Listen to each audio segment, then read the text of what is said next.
السلام علیکم، آپ دیکھ رہے ہیں ہو کیا رہا ہے۔ میں ہوں Faisal Abbasi, group editor 92 news. Irshad Ahmad Arif صاحب ساتھ ہیں، شکریہ ارشاد صاحب آپ کا۔ پروگرام میں ہمیں جوائن کر رہے ہیں سابق وزیراعظم ریاست آزاد جموں و کشمیر سردار تنویر الیاس صاحب۔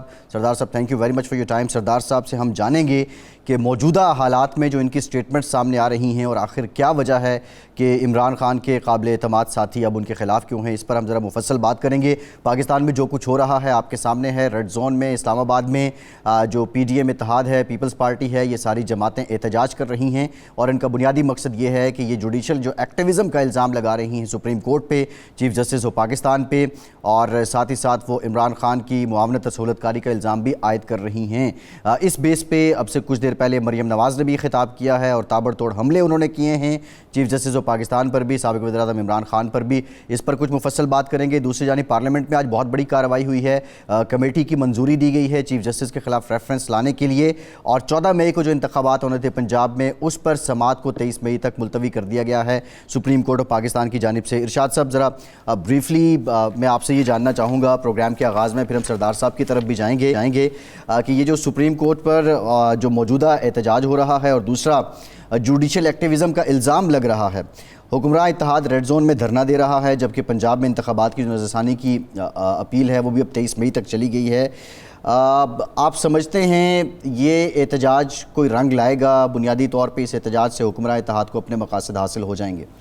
دیکھیں، مقاصد حاصل ہوں نہ ہوں یہ تو بہرحال داد دینی چاہیے نا کہ اس حکومت کے دور میں اتنی آزادی اظہار رائے کہ آپ چیف جسٹس کے خلاف بات کر سکتے ہیں، سپریم کورٹ کے خلاف ججوں کے خلاف بات کر سکتے ہیں، اور ریڈ زون میں اس جگہ پہ آپ کھڑے ہو کے یہ باتیں کر سکتے ہیں جہاں داخلہ سیاسی جماعتوں کا، سیاسی کارکنوں کا، سیاسی اجتماعات کا انعقاد سب ممنوع ہے۔ اور ممنوع علاقے میں، شہر ممنوع میں اگر آپ اس طرح کی آزادی اظہار رائے کا حق استعمال کرتے ہیں تو یہ تو حکومت کے لیے کو داد اس کی دینی بنتی ہے اور مولانا کو بھی داد بنتی ہے، ورنہ کسی اور کی کیا مجال کہ وہ وہاں پہنچ سکے، اجتماع کر سکے، دھرنا دے سکے اور ایسی تقریریں، شعلہ وار تقریریں کر سکے۔ لیکن سردار صاحب کی موجودگی کا فائدہ اٹھاتے ہم تنویر الیاس صاحب سے پوچھتے ہیں کہ آج کل وہ بھی حق کے اظہار جو ہے وہ بڑے زور شور سے استعمال کر رہے ہیں۔ سردار صاحب، آپ کل تک تو عمران خان کے قریبی ساتھی تھے، انہوں نے آپ کو وزیر اعظم بنایا آزاد کشمیر کا، اچانک آپ خلاف ہو گئے اور اب فرما رہے ہیں کہ بہت غلطیاں ہوئی ان سے۔ ذرا ہمیں بھی بتائیں، ہمارے ناظرین کو بھی بتائیں کیا وجہ بنی؟ ارشاد عارف صاحب بہت شکریہ۔ آپ ہمارے ملک کے ان چند لوگوں میں سے آتے ہیں کہ جن کا رائے کمنٹس ڈسکس ہوتے ہیں اور آپ رائے بنانے میں عام کردار ادا کرتے ہیں۔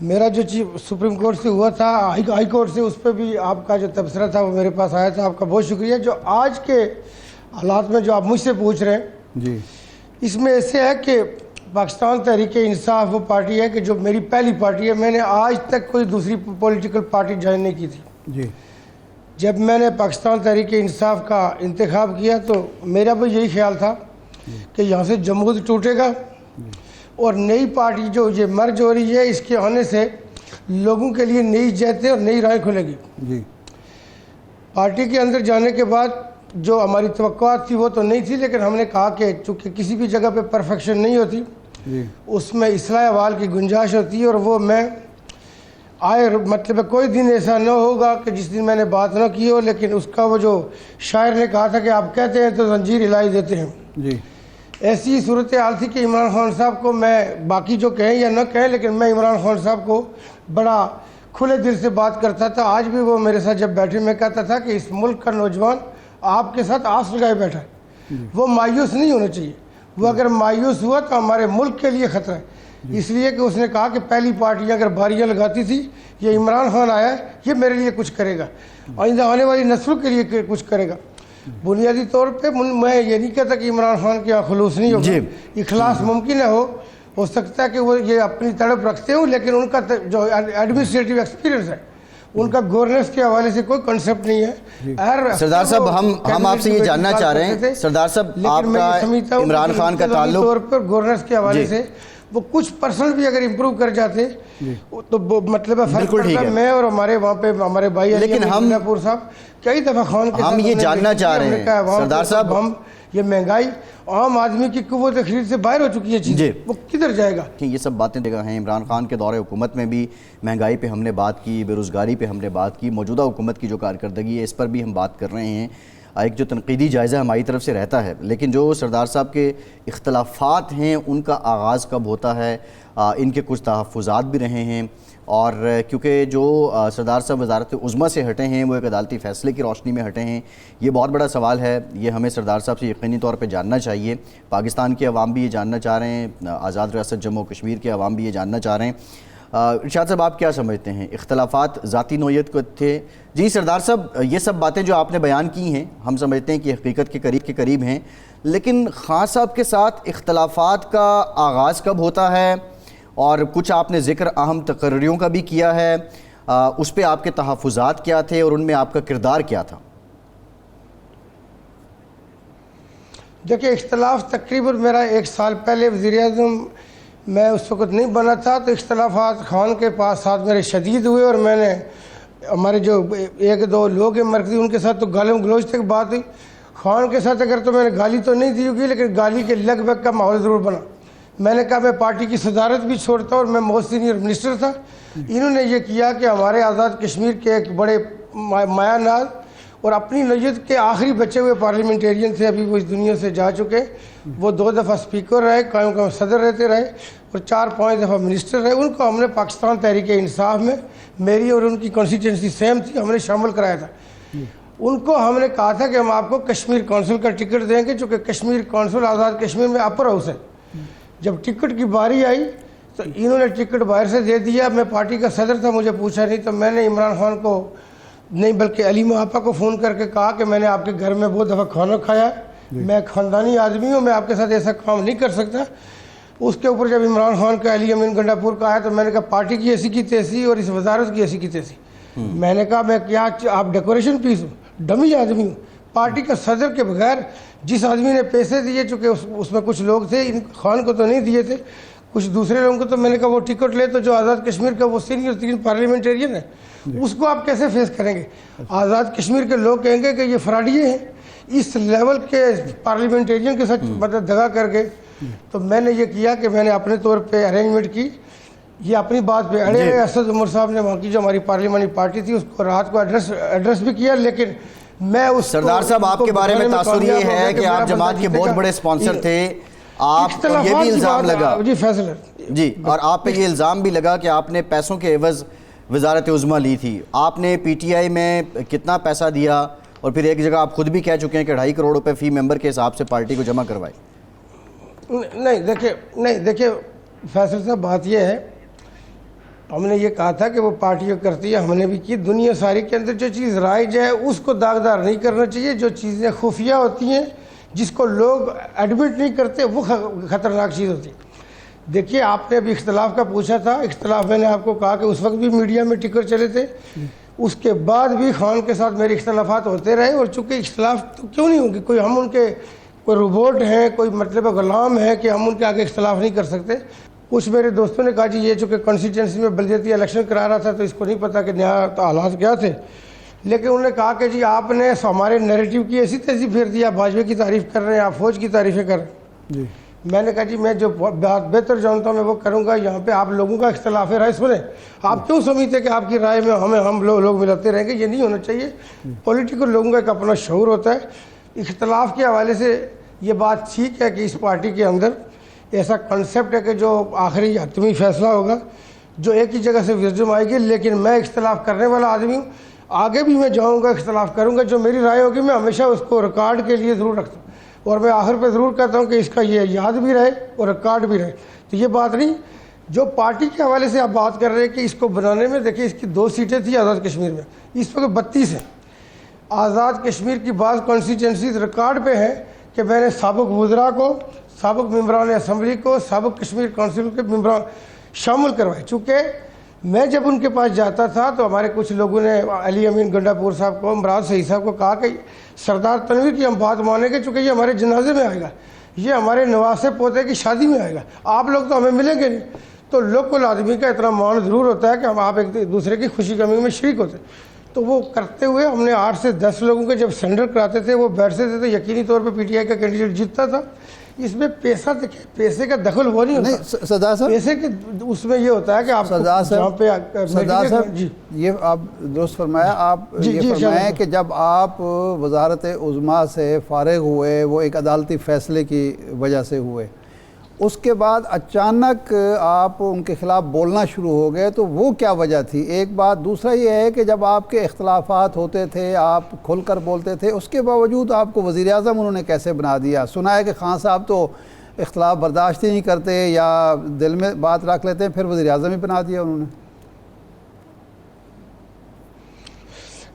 دیکھیے بات یہ ہے کہ جب وزیر اعظم انہوں نے بنانا تھا, اس وقت جو پیسوں کی اگر بات ہوتی تو اس وقت ہم 2 کینڈیڈیٹ تھے, ایک میں تھا, دوسرے بیرسٹر سلطان محمود چودھری صاحب تھے جو اس وقت صدر ہیں, اور ہمارے جو ممبران اسمبلی تھے کوئی تقریباً 50 یا 52 میرے پاس ہوں گے, اتنے مطلب 48 ان کے پاس ہوں گے. اس وقت انہوں نے ہم دونوں کو نہیں بنایا, اور بڑی مشکل سے ہم دونوں کو کنونس بھی کر لیا کہ میں پارٹی صدارت رکھوں اور موسٹ سینئر منسٹر بن جاؤں, اور جو بیرسٹر صاحب ہے وہ صدر بن جائے ریاست کے, تو انہوں نے قیوم نیازی صاحب کو بنایا. لیکن ایسا ہوا کہ جب یہاں وفاق میں گورنمنٹ گری پی ٹی آئی کی, تو ہمارے جو ادارے ہیں ان کی ایک رپورٹ تھی کہ اب قیوم نیازی کی حکومت چند گھنٹوں کی مہمان ہے, اس کو نہیں روکا جا سکتا. اس وقت پارٹی میں کون تھا کہ اس کو سنبھال سکتا تھا؟ اس میں مجبوری میں شاید خان نے کہا کہ میں نہیں کہتا کہ میں ان کی چوائس ہو سکتا تھا, لیکن جو کہ مضبوط آدمی کو وہ ویسے پسند نہیں کرتے. میں اگر مضبوط ہے لیکن دکھنے میں ماتڑ ہونا چاہیے, اور وہ ایسا ہو کہ وہ آگے بات نہ کر سکتا. اس کے لیے یہ ہے کہ اس کو کوئی چوائس نہیں تھی. مجھے درمیان میں ابھی آپ کو میں بتاؤں کہ پرسوں راجہ فاروق خان صاحب جو ہمارے فارمر پرائم منسٹر ہیں, ان کا ایک انٹرویو چل رہا تھا, انہوں نے میرے حوالے سے کہا کہ اس کی گورنمنٹ کسی صورت نہیں گرائی جا سکتی تھی, چونکہ ہر اعتبار سے ٹھیک تھا, صرف ہمیں پھر عدالت کا سہارا لینا پڑا. آزاد کشمیر کی تاریخ میں, اور ایک فارمر پرائم منسٹر جب یہ مان رہے ہیں, تو آپ یہ دیکھیں کہ بہت دفعہ پی ٹی آئی کی لیڈرشپ نے کہا جی حکومت میں نے کہا جی حکومت انشاءاللہ چلتی رہے گی. تو اس میں گزارش یہ ہے کہ جو عدالت کا بھی فیصلہ یہ آزاد کشمیر کی طرح. جی سردار صاحب, اب سوال یہ ہے, عمران خان صاحب کو گولی لگی, عمران خان صاحب کو گولی لگی اور آپ زمان پارک نہیں گئے, اس کی کیا وجہ تھی؟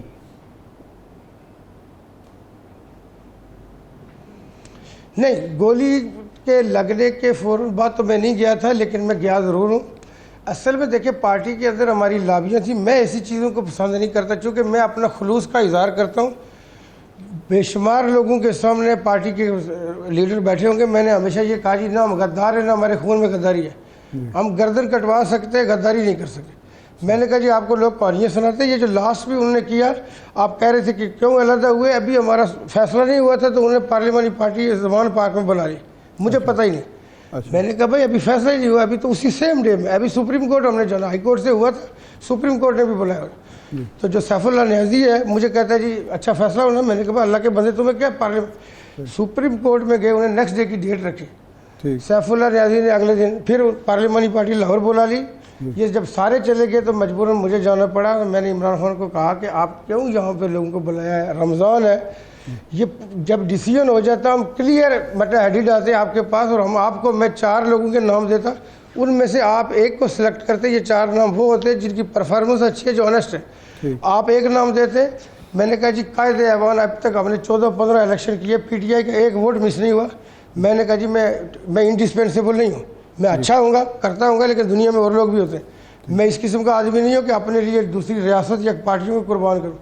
میں نے کہا نیا قائد ایوان منتخب کرا کے دینا میرا کام ہے, ایک ووٹ باہر نہیں جائے گا, چونکہ اس سے 3 دن پہلے ہم کشمیر کونسل کی ایک سیٹ جیت چکے تھے. لیکن عمران خان کے ایک تو اپنے حالات ہو چکے, پتہ نہیں کتنا سوچ فکر رکھتے ہیں, لیکن جو دائیں بائیں بیٹھے ہوئے وہ ویسے ہی مطلب ہے ان کے حالات ایسے ہی ہیں. صحیح ہے. وہ انہوں نے مطلب ہے یہ واپس بھیجا. اگلے دن جب فیصلہ آیا, میں لاہور میں تھا, آدھے رستے پہ تھے آدھے, تو اب کس کو پارلیمانی لیڈر بنائے گا. اس صورت میں نے عمران خان کو کہا جی کہ میں بھی لاہور ہوں, آپ نے پرویز کھٹر کو کیوں بھیجا ہے. اس پہ میری تو ہماری عمران خان کے ساتھ کوئی ماحول خراب ہوا.